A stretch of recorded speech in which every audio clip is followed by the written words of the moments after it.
Boa noite a todos. Uma pergunta que sempre nós fazemos: se tem alguém aqui pela primeira vez? Boa noite. Qual é o seu nome, por favor? Cláudia. Maísa. Mais alguém? Não. Então tá. As apresentações aqui já foram bem divulgadas, né? Todos nós vemos. A última mensagem ali, a mais importante, como o Joás falou na última vez. A página. Quem é mais feliz onde esteja é quem mais ama, mais compreende e mais sirva. Irmão José, livro, fala ser feliz.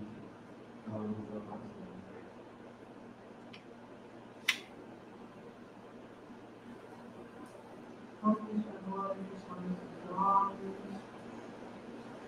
analisar todos os nossos pensamentos, voltados para aqueles que neste momento precisam de uma oração, precisam de um faro, carinho, compreensão. Possamos, em nosso mental, enviar essa energia de amor, paz e tranquilidade a todos esses e a nós mesmos que nos encontramos aqui, também para nos cuidar e orarmos.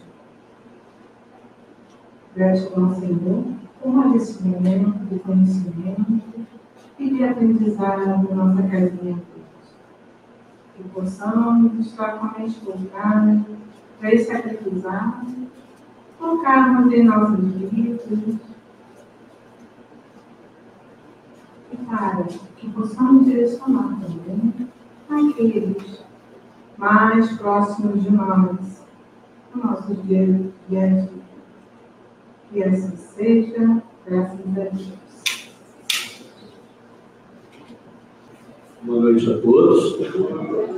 Eu já fui suficientemente apresentado até para aqueles que estão conosco pela primeira vez. Então, estimo que aproveitemos esse momento de esclarecimento e de tratamento espiritual. Toda a palestra assim não é.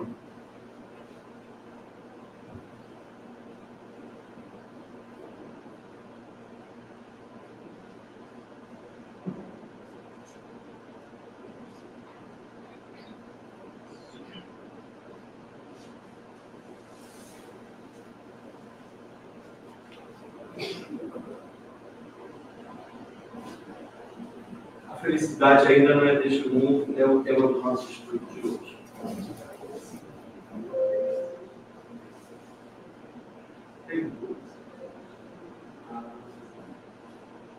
Já não bastava uma palestra, já tem duas, não é fácil. Ainda bem que o palestrante é um só, né? Eu ainda não tenho toda a ubiquidade de fazer duas palestras.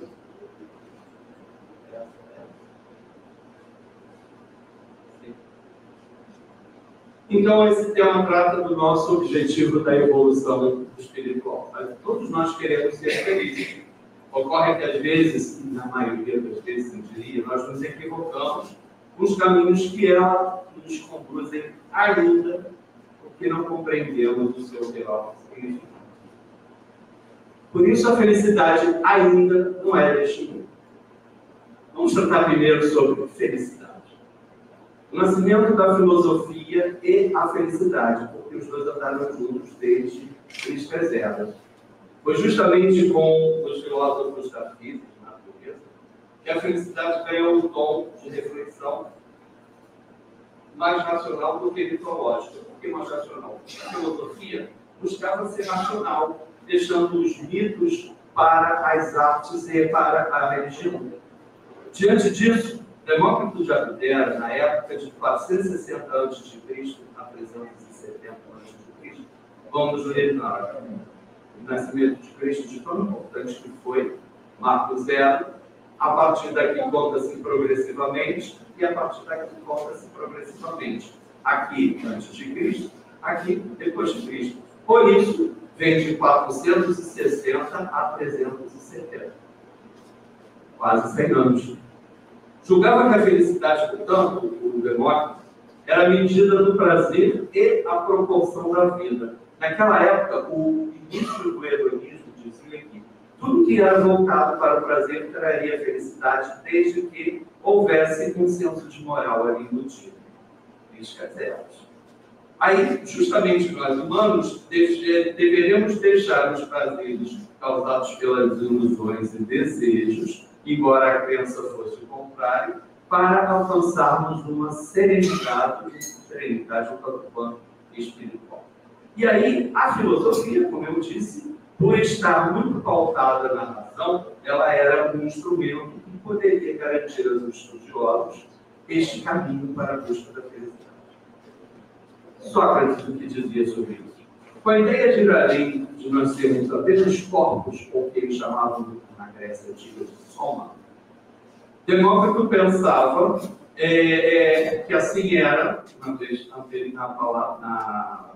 slide anterior, e aí Sócrates trouxe a primeira noção de alma. Havia algo além, ânimos, algo além de soma, do soma que era o corpo.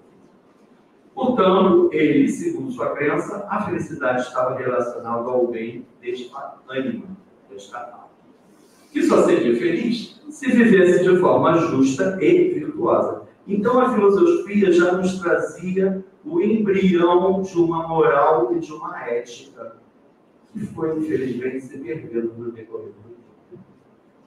Na hora da morte, quando Sócrates, a gente lembra, ele escolheu ser envenenado, ele demonstrou tanta serenidade por todo um exemplo de sua vida, que ele se dizia feliz, porque ele sabia que o soma pereceria, mas a sua ânima seria contínua, e ali se desprenderia do soma e viveria ainda num espaço que os gregos achavam que era o Éden, mas com outro nome, né? Antítenes acrescentou que, para que nós fôssemos felizes, nós deveríamos ser autossuficientes. Você vê que a palavra grega, autarquia, arquia modelo de mim mesmo. Então, se eu sou um modelo para mim mesmo, eu, teoricamente, seria feliz. O que dizia Platão a respeito do assunto? Platão já era de 427 a.C. a 347 a.C. E uma de suas principais obras, a República, que a alma tinha uma função, e esta era ser feliz na sua condição. Isso bate com o que a nossa crença nos diz do Pai Criador. Quando nos fez espíritos simples e ignorantes, ele nos fez por e com amor. Nós aqui nos desvirtuamos no decorrer das pluralidades das nossas existências. E aí ele trouxe que havia 3 tipos de almas. A irascível. Quem a desenvolvesse seria melhor general e soldado na cidade, porque teria uma autoridade e uma disciplina a cumprir. Sensitivo, o segundo tipo, que seriam os melhores comerciantes da cidade, e eu acrescentaria também, eu vou estar aqui, os melhores artistas, porque eles tinham a sensibilidade trazida por a intuição do outro plano, a quem eles chamavam de musas inspiradoras. E o terceiro, intelectiva, aquele que desenvolvesse seria um rei filósofo, ou seja, o filósofo por excelência, puxando brasa para sua sardinha, que ele não era pouco. Portanto, essa felicidade, pela ótica de Platão, a gente estaria relacionada com o desenvolvimento da nossa alma humana, cuja função seria ser virtuosa e justa. Então, se a gente somar Platão, que foi discípulo de Sócrates, as ideias de Sócrates, moral, ética, virtuosa e justa, era o senso dos filósofos da Grécia Antiga. O que dizia Aristóteles? No seu livro intitulado Ética Nicômaco, ele coloca 3 circunstâncias necessárias para que fôssemos felizes: ter boa saúde, física, mental e ânima, espiritualmente falando, possuir liberdade, e liberdade para eles era um de um apreço muito grande, porque era um atributo necessário do ser, cujo ser que não tinha, que era privado de liberdade, não poderia exercer toda a sua essência no mundo real. E ter uma boa situação socioeconômica, evidentemente, senão você não teria felicidade. Seria empregado ou seria escravo de alguém que assim tivesse. É de Aristóteles também a famosa frase: amicus platus, amicus verbis. O amigo do dinheiro é um amigo verdadeiro. Isso a gente sabe que hoje ainda é graça nos nossos dias, né? E olha, vem aí uma dica importante. Pelo menos uma vez diga ao dinheiro quem é dono de quem, porque senão ele escraviza a gente. A maior virtude para as almas, segundo Aristóteles, seria o exercício do pensamento, porque no pensamento eu me aproximaria da divindade maior, que era Zeus naquela época. A felicidade. Como a gente traduz isso hoje? Podemos descrever como uma sensação de muita satisfação, bem-estar, alegria intensa, por aí vai. Cada um de nós teria um conceito muito pessoal de felicidade. E a gente também pode deduzir que, sendo filhos de Deus, sendo Ele, entre outros atributos, onipotente, onisciente, infinitamente justo e bom, nós também poderíamos ser felizes, bastante que para isso, se o quiséssemos. Nós queríamos ser felizes. As nossas escolhas verdadeiramente nos levam já para um momento de felicidade? A ausência do mal e a fruição do bem é uma aspiração comum a todos nós. Essa procura ela é constante e magnetiza o nosso dinamismo, ou seja, nós fazemos o nosso dia acontecer buscando que ele, ao final, seja uma fruição de felicidade. Quando, na verdade, nós conseguimos, no máximo, fruir em momentos felizes, se muito.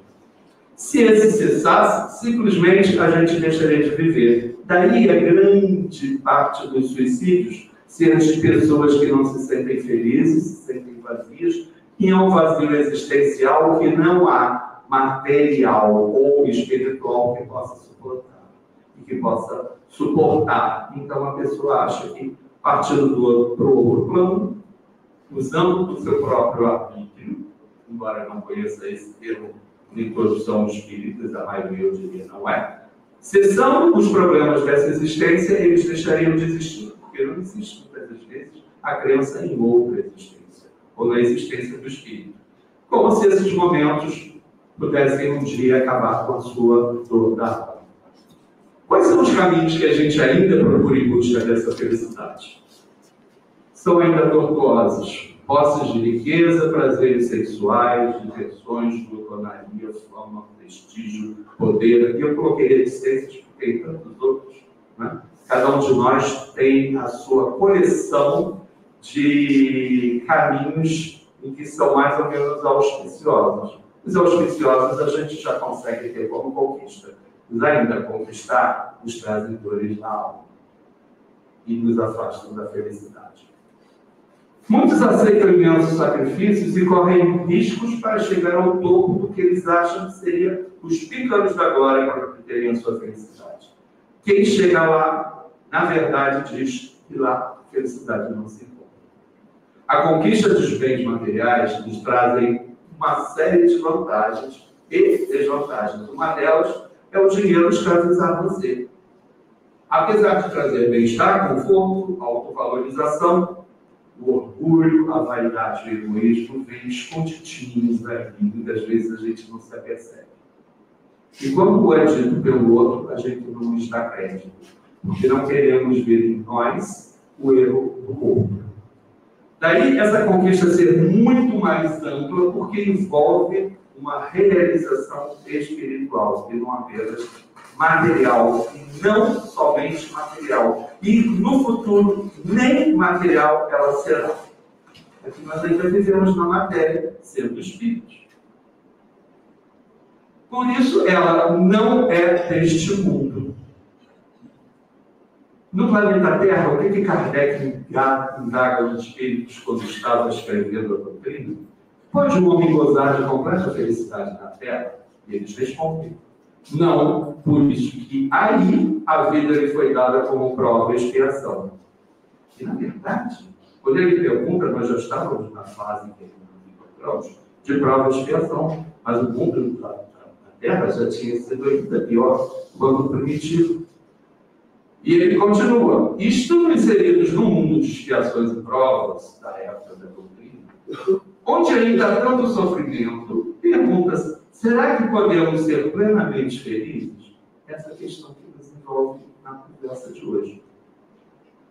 Situando o amor ao próximo como a si mesmo, a pedra fundamental da felicidade, observemos: amar ao próximo como a si mesmo. Aquele cara sensacional a quem a gente conhece como Jesus, o Cristo, porque vários outros Cristos existiram e estiveram no nosso planeta. Cristo é um adjetivo, é uma qualidade.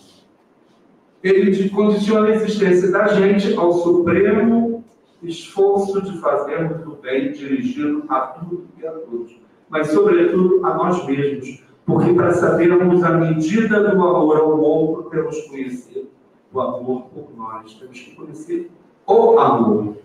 E o que a gente conhece hoje é o amor capelga, é o amor eros, é o amor ainda condicional a uma série de coisas. Por exemplo, eu amo porque está comigo. Quando resolvo bater asas, eu passo a odiar.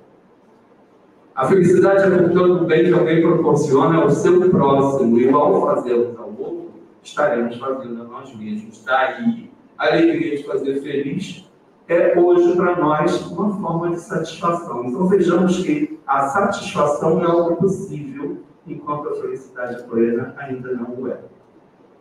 Assim, a nossa felicidade será do tamanho da felicidade que nós proporcionarmos ao outro. Deixando de ser uma utopia, um dia, ela passa a ser uma opção. Hoje eu já sei o que eu posso fazer para tornar a vida do outro melhor, mas eu não domino a felicidade nem da minha própria vida ainda. E sendo uma opção de fazer o bem e o mal, se eu fizer as escolhas erradas, eu recaio naquelas imperfeições das quais a gente precisa se livrar para sermos pessoas melhores. Através das nossas escolhas, nós podemos fazer momentos felizes enquanto a felicidade não nos é possível. E aí, por que não nos é possível ainda? Vamos falar sobre a escala evolutiva dos espíritos. Em fevereiro de 1858, Allan Kardec publicou na Revista Espírita a Escala Espírita, um guia que traz a classificação dos espíritos com relação ao seu progresso moral e intelectual. Aqui está um exemplo em francês da Revista Espírita de 1858, onde ele dividiu em 3 ordens. A primeira ordem, os espíritos colocaram que pertenciam os espíritos puros, no topo de uma pirâmide de 3 degraus, vamos dizer assim. A segunda ordem, os espíritos bons, aqueles espíritos em que tem o potencial da bondade maior do que da enfermidade espiritual ou da imperfeição espiritual. E a terceira ordem, os espíritos imperfeitos. Adivinha onde a gente está colocado? Na base dessa pirâmide, ainda. Por isso a palavra ainda está em parênteses na nossa conversa de hoje. Muito diferentes umas das outras são as condições de todos os mundos quanto ao grau de adiantamento ou de sua inferioridade dos seus habitantes.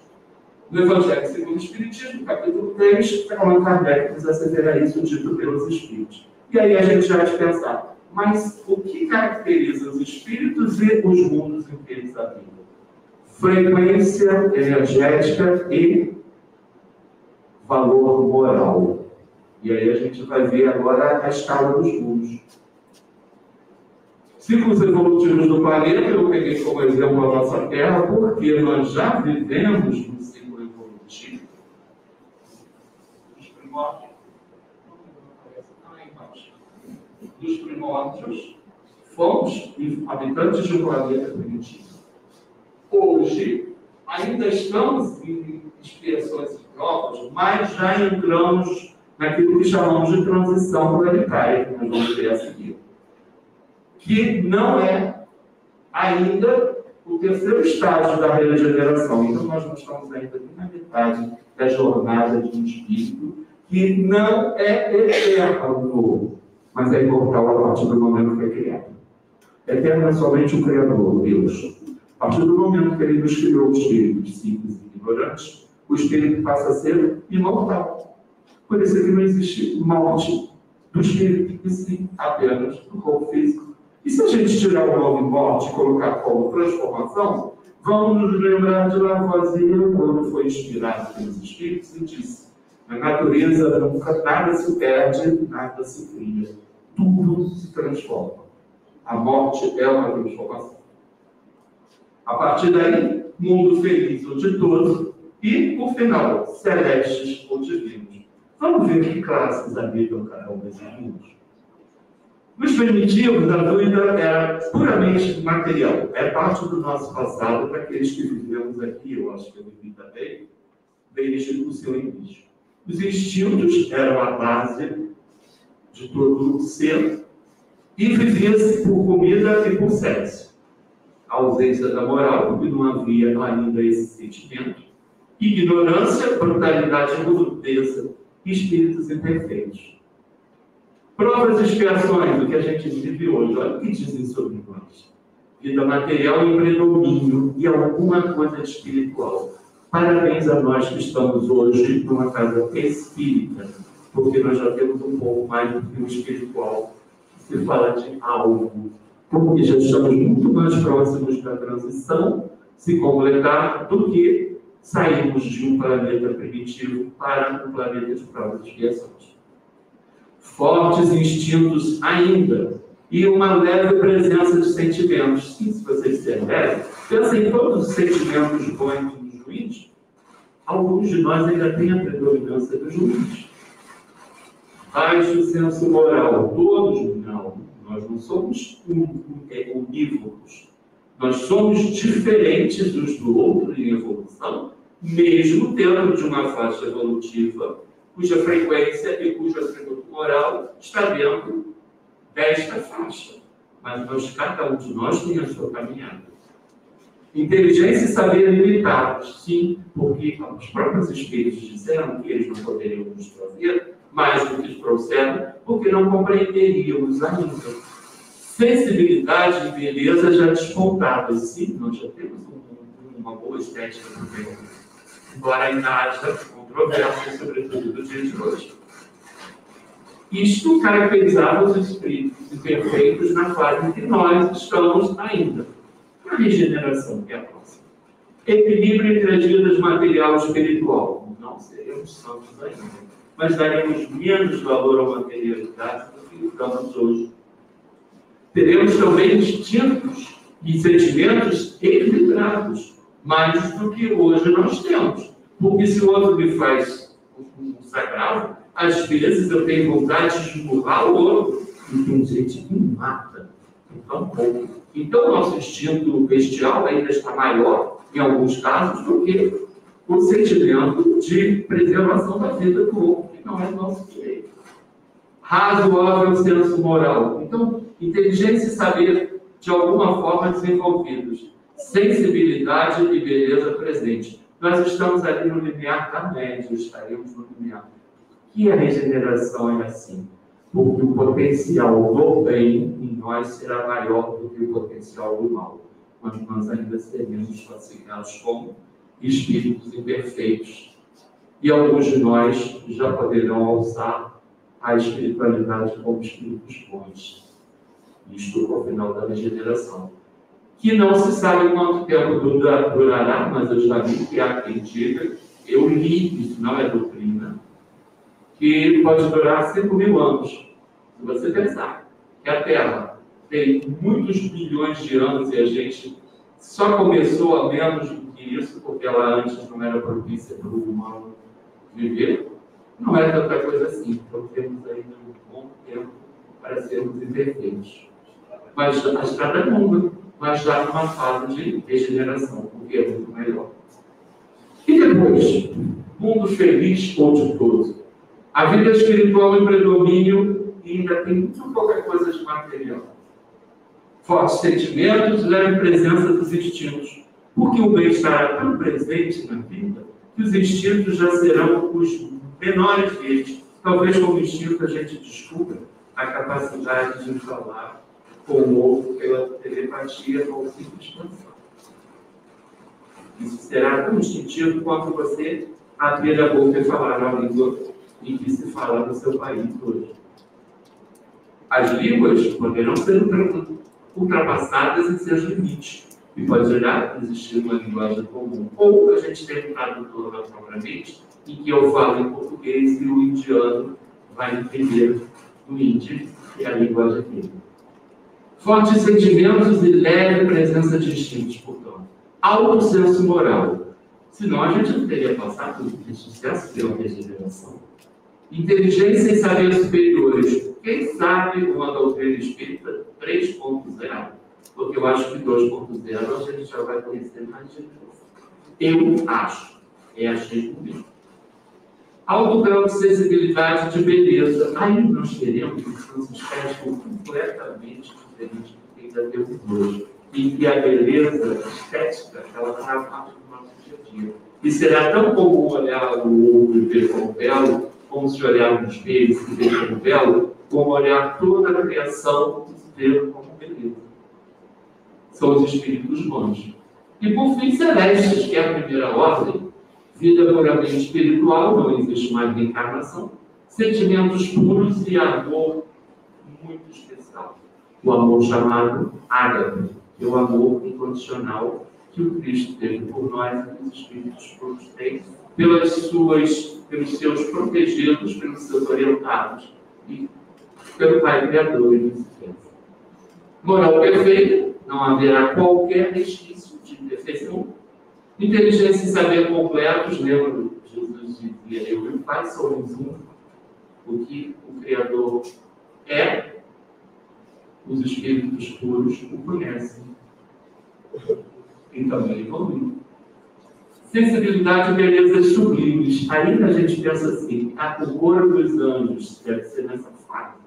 Porque se é sublime, não vai dar qualquer resquício de ruído, apenas de beleza estética musical. Espíritos puros. E nos mundos primitivos? As primeiras reencarnações da nossa alma. A vida é toda material. Forma sem nenhuma beleza, lembrando que nós fomos oriundos de uma classe de símios, que continuou se desenvolvendo e os espíritos puros que cuidavam do laboratório terreno julgavam que esta era a atribuição física mais conveniente para receber o primórdio de um espírito.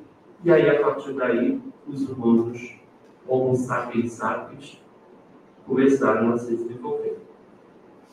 Vivíamos ainda pelo instinto, onde a força bruta era lei.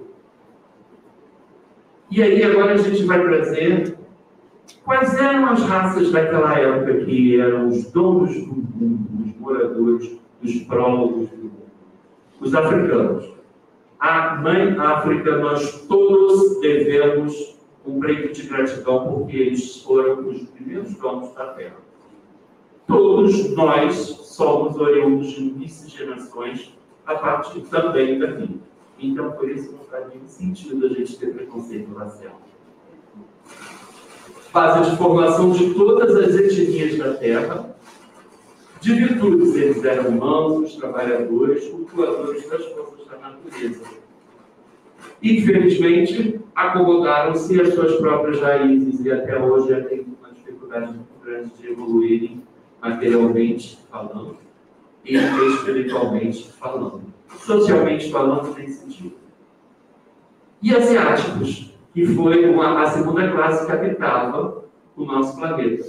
Tinham como virtudes tradição e espiritualidade milenares, resignação de sentimentos novos, tecnologia, aplicável àquela época. Vamos lembrar que já conheciam os fogos de artifício, já conheciam uma série de práticas de medicina, e tinham a humildade ainda de trabalhar isso neles mesmos e nas suas comunidades.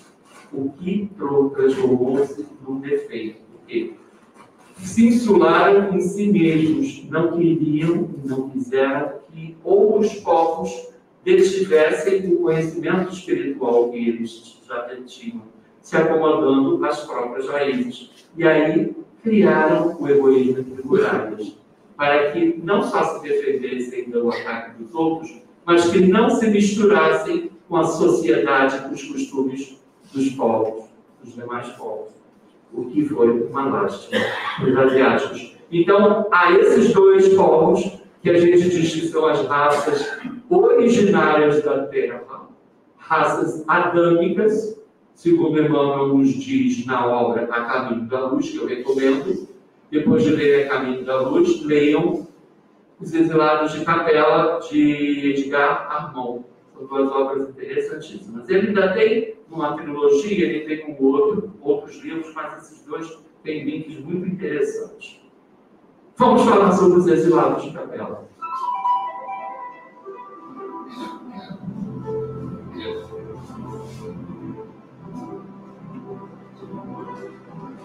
Os mapas zodiacais que os astrônomos terrestres usam em seus estudos observam uma grande estrela na constelação Cocheira que recebeu na Terra o nome de Cabra ou Capela. Há vários milênios, um dos planetas da Capela, que guarda muitas afinidades com o mundo terrestre, atingiu o ponto máximo de um dos seus extraordinários ciclos evolutivos. Alguns milhões de espíritos rebeldes já existiram, dificultando o progresso daqueles povos cheios de piedade e virtude. As grandes comunidades espirituais, diretoras do cosmos, resolveram então trazer aqueles espíritos aqui para esta terra longínqua do nosso planeta. Na Terra, eles aprenderiam a realizar na dor dos trabalhos penosos de seu ambiente as grandes conquistas do coração, impulsionando simultaneamente o progresso dos povos primitivos que habitavam o nosso planeta. Eles vieram na época da forma primitiva. Foi assim que Jesus, como governador da terra, à luz do seu reino de amor e justiça, recebeu aquela multidão de seres sofredores e infelizes.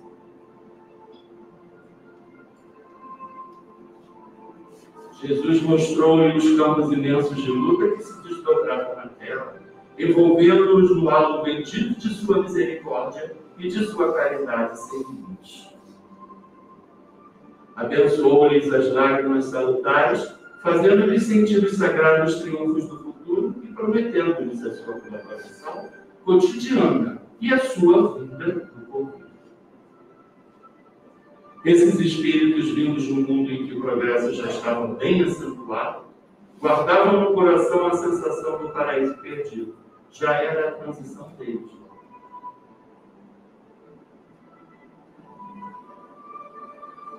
Ao encarnar na Terra, se dividiram em 4 grandes grupamentos, dando origem à raça branca ou adâmica, que até então não existia no orbe terrestre, somente os africanos e os asiáticos. Dentre os espíritos exilados na Terra, os que constituíram a civilização egípcia foram os que mais se destacavam na prática do bem e no culto da verdade.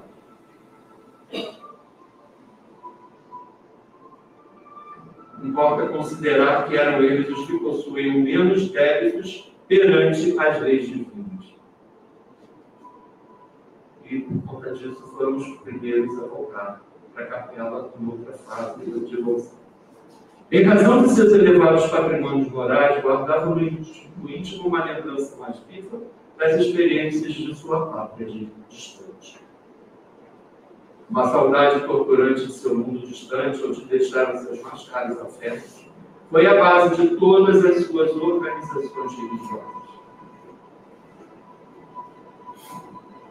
Depois de perpetuarem nas pirâmides os seus avançados conhecimentos, todos os espíritos daquela região africana regressaram à pátria siderúrgica, excetuando aqueles que permaneceram por opção para ajudar a levantar o restante da nossa existência evolutiva quanto à. Isso explica porque muitas raças que trouxeram grande contribuição de conhecimento da Terra desapareceram há muito tempo. Informações preciosas sobre a história da humanidade terrestre foram trazidas pelo Espírito Emmanuel através da mediunidade do Chico e constam do livro, como eu disse, O Caminho da Luz. Esse texto foi criado pela equipe de redação do Momento Espírita, com base no livro que eu falei. A música é um intermédio de Espírito, Notre Dame, e esse vídeo foi criado por Jurandir Moraes. Hindus. Os hindus foram os primeiros grupos degredados de Capela. Tinham como atributos e como virtudes conhecimento e práticas de espiritualidade, reencarnação, processo de respiração, meditação e outras curas espirituais. Todavia, fortes e poderosas raízes de vaidade, cristalização de orgulho religioso, separação social entre áreas e párias, que existe até hoje, são as castas da Índia e dos povos. Os egípcios, conforme vimos, foi o primeiro grupo degradado de Capela, mas com um menor acervo de técnica. Tinham como virtudes prática do bem, culpa, verdade, eram conhecedores da morte e da comunicabilidade espiritual, dos roteiros futuros em seus monumentos. Todavia, foram relapsos na educação dos seus próprios sentimentos. Os hebreus, talvez a raça mais forte e homogênea vinda de Capela, maior acervo de débitos kármicos. Não por acaso, Jesus nasceu entre eles. E quando ele diz que eu não vim para os sãos, mas para os doentes, ele estava se referindo a isso. De atributos fé monoteísta, eles já eram monoteístas, soberana e morredora, e legaram para nós o Velho Testamento. Todavia, uma raça vaidosa e altiva, aristocracia exclusivista e pretensiosa, internacionalista, porém fraterna apenas em si. Os arianos. Inicialmente misturaram-se com os hindus e posteriormente, em peregrinação, criaram todas as nações europeias. Era uma raça com maior senso estético e artístico, capacidade de trabalho e construção. É o que hoje a gente vê na Europa. Insensibilidade. Em sua maioria, espíritos revoltados por seu degredo, ânsia de conquistas de propriedade e dominação. E a gente vê que o velho mundo tinha tudo isso. E hoje ainda odeia, tentando se livrar de um karma criado por eles mesmos, quando eles vieram de cabeça. E as imperfeições comuns a essas 4 raças? Todos querem o paraíso para si mesmos. Exclusivismo, orgulho, prepotência, egoísmo e dominação foi a tônica desses 4 grupos de capítulos. Não à toa, eles vieram do degredo, porque lá eles atrapalhariam o progresso de Capela. Mundos de expiações e provas. Nós estamos. Nossos vícios são indícios de imperfeição moral ainda. E não compreendemos Deus e tampouco a vida futura. Nós já estamos um pouco melhores do que isso. Nós já compreendemos Deus e compreendemos que existe vida futura. Por isso, temos uma chance muito grande de passarmos para a próxima fase desse jogo chamado Evolução dos Mundos. Tendência e inclinação ao mal ainda existe em muitos de nós. Se você não olhar para si mesmo, você olhando para o mundo que te cerca, você vai ver isso. Predominância da matéria sobre o espírito, ainda temos bastante disso. Nós somos muito materialistas e devemos pensar que somos espíritos vivendo no mundo de matéria, e não ao contrário. A felicidade, portanto, ainda não é deste mundo, por todos esses motivos. Mas aí vem a transição planetária, a bendita transição que nós estamos. Nosso globo, como tudo que existe, está submetido à lei do progresso. E os espíritos dizem que não há aquele que possa conquistar o progresso. E se esse não existir, será alijado. É o que a gente chama de degredo, que foi o que aconteceu com Capela naquela época. Nosso mundo progride fisicamente pela transformação dos elementos que o compõem. Claro, todos os mundos evoluem em todos os sentidos. Oralmente, socialmente, os seus animais, os seus vegetais, os seus habitantes vivos como um todo, todos moralmente cada caso e se depuram fisicamente, no caso dos animais e no caso das plantas. Então, a gente vai ter plantas diferentes? Vamos. Teremos animais diferentes? Provavelmente. Melhores. E quais são os melhores hoje? Os que já estão no nosso berço, no nosso seio, os que já estão dentro da nossa casa, dentro do nosso coração. Por essa decoração dos espíritos encarnados e desencarnados que povoam, a transição está se dando. E felizes e espertos aqueles de nós que aproveitarem esse momento. Se a transição atual, como Jesus disse, levantou paixões e fez surgir a escolha dos espíritos encarnados e desencarnados, vamos ver o mundo que está à nossa volta. A gente está vendo purgação de uma série de imperfeições que até pouco tempo não acreditavam ser possível que tivesse que ocorrer. Mas é a purgação do mal que precisa acontecer em todo o planeta e não apenas aqui.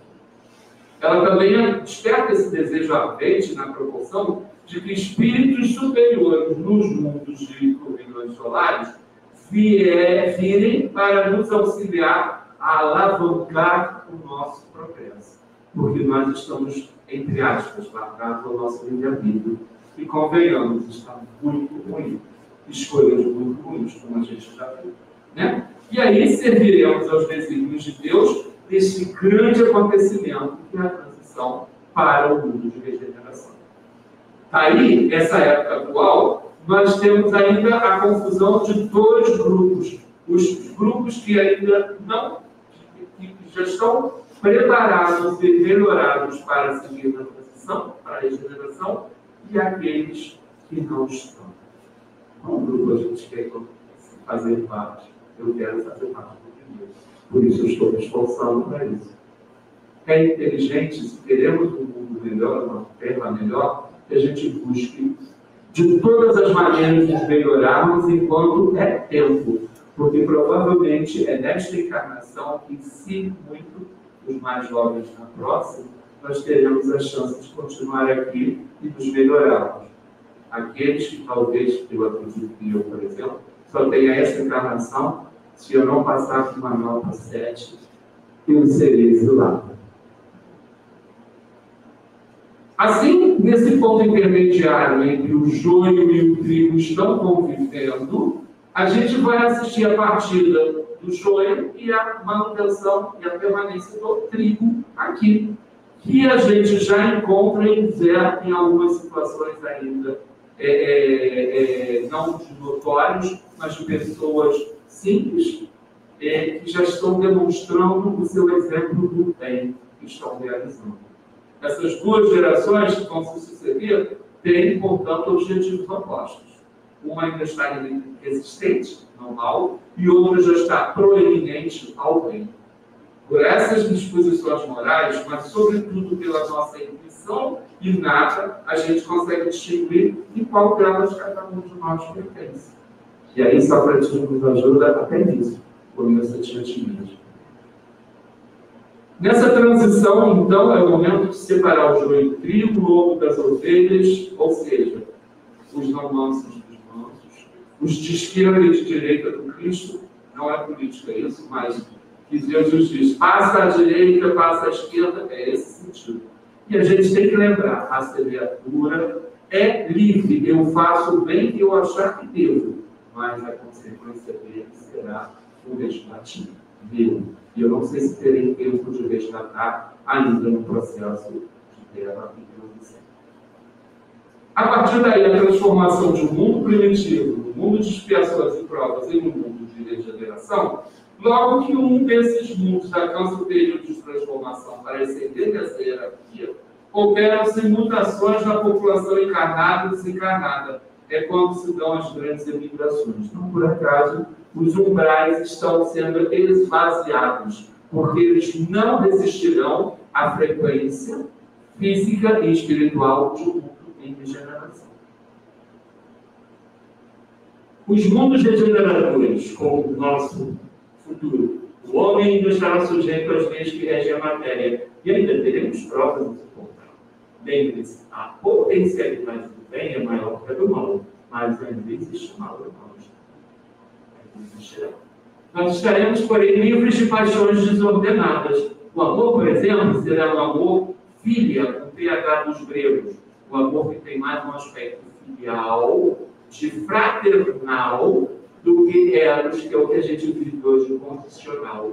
E ainda é inferior ao que veremos no futuro como amor. Bem-aventurados os mansos, porque darão a terra, não por acaso. Jesus nos disse isso. E qual é a felicidade que já nos é possível? De acordo com a moderna psicologia, pode ser influenciada por vários fatores. Genes, tipo de criação, saúde, bairro, situação financeira, atitudes internas, pessoais, conjunto de crenças não limitantes, valores pessoais, senso de propósito e outros vários aspectos. A nossa felicidade é possível se a gente crer nisso. Nesta realidade, a gente precisa trabalhar com afinco para que ela seja obtida. Se a gente colocar nas coisas, nos lugares ou nas pessoas, nós vamos nos decepcionar, porque felicidade é uma escolha e um exercício pessoal. É um estado íntimo, reflete do nosso bem-estar, que uma vida digna e sem sobrefaltos vai proporcionar um dia.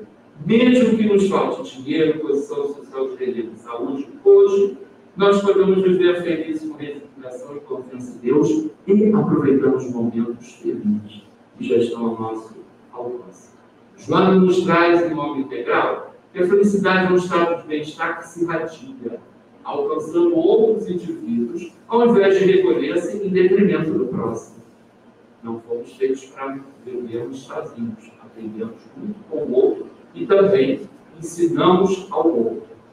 Qual uma luz expande-se em todas as direções, sem perdermos a plenitude do centro onde se agiganta. O centro somos nós mesmos da nossa vontade de evoluir.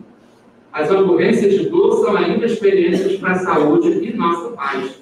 Se a gente abençoar e não criticar a Deus pelos acidentes de percurso da nossa vida, que a gente acha que é desdita e que somos macacos pela própria natureza, seguindo na direção das metas, a gente vai ver que as concessões de felicidade são como um gráfico, que ora estamos no momento de paz, ora no momento de opulência, ora de paz, ora de opulência. E esses espaços em longos são fruto da nossa perseverança no bem, em resgatarmos sem revolta as dificuldades que nós temos que cumprir enquanto prova e expiação. Daí a felicidade para ela não é feita de coisas, e sim um estado interno, emoção e sentimento. E por que ela ainda não é desse mundo? A doutrina nos mostra que não é desse mundo, porque a verdadeira felicidade se encontra no mundo espiritual, na outra dimensão, e não na dimensão material, na dimensão terrestre. Neste ou em qualquer outro órgão que ainda esteja vivendo numa fase de provas e expiações. Ela coloca a doutrina que neste planeta a gente vive momentos felizes, vamos persegui-los e aumentá-los, mas que não são duradouros e eternos, pelo mesmo motivo. Ainda temos débitos a saldar e provas a vivenciar.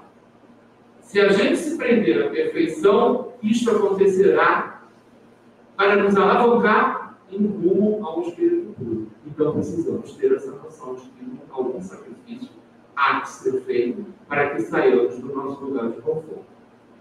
E se a felicidade plena não é deste mundo, há algum mundo onde ela já existe? Sim. Há muitas moradas na casa de meu pai, já diziam os espíritos da Kardec. São habitados todos os globos que se movem no espaço? Sim.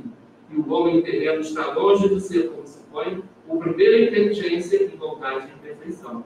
Então é óbvio que existem outros mundos e outras categorias melhores. E um dia a felicidade também será nesse mundo. Quando formos muito felizes, em que o corpo nada tem na materialidade terrestre, a forma ainda será humana, mas embelezada, aperfeiçoada e, sobretudo, purificada das nossas mazelas espirituais. Não estaremos sujeitos às necessidades físicas nem às doenças. O espírito só terá que progredir no bem, livre transmissão do pensamento, como eu já tinha dito. E os mundos celestes, que são os mundos dos espíritos puros, superioridade absoluta. Morada dos espíritos depurados, exclusivamente rir do bem. Não há dúvidas quanto ao futuro e a possível a livre transmissão do pensamento. A felicidade é completa, fez que todos alcançaram o cume da sabedoria e da bondade, sem qualquer resquício de improvisação.